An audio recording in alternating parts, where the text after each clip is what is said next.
తెలంగాణ సహకార union limited chairperson గా మానాల మోహన్ రెడ్డి బాధ్యతలు స్వీకరించారు.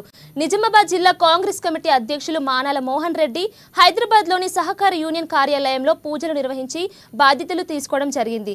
ఇక ఈ కార్యక్రమంలో మాజీ మంత్రి బోధన్ ఎమ్మెల్యే సుదర్శన్ రెడ్డి, ప్రభుత్వ సలహాదారులు షబీర్ అలీ, మంత్రి పొన్నం ప్రభాకర్ తదితరులు ఉన్నారు. అనంతరం బాధ్యతలు తీసుకున్న మోహన్ రెడ్డికి శుభాకాంక్షలు తెలిపి ఆశీర్వదించారు. కాంగ్రెస్ పార్టీ కష్టపడి పనిచేసిన వారిని గుర్తిస్తుందని, అందుకు మోహన్ రెడ్డిదే నిదర్శనమని పలువురు తెలిపారు.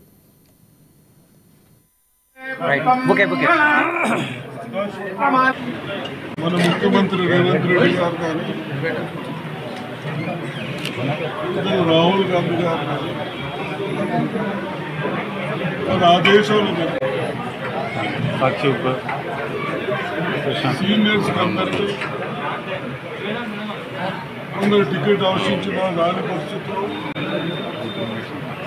అన్ని విధాలుగా చూసి చైర్మన్ డిక్లేర్ చేసిన నిజామాబాద్ డిస్ట్రిక్ట్ కూడా మానాల మోహన్ రెడ్డి గారు డిస్ట్రిక్ట్ ప్రెసిడెంట్గా నేను ఏదైతే సేవలు చేస్తున్నాను,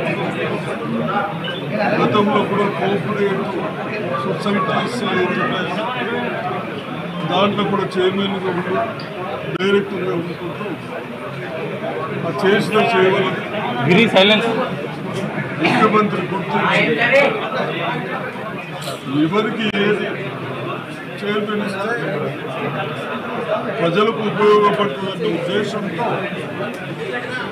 వారి వీరికి అనుభవం కోఆపరేటివ్ వ్యవస్థలో దానికి సంబంధించి ప్రధానంగా సహాయక రంగంలో ప్రొఫెషన్ చైర్మన్గా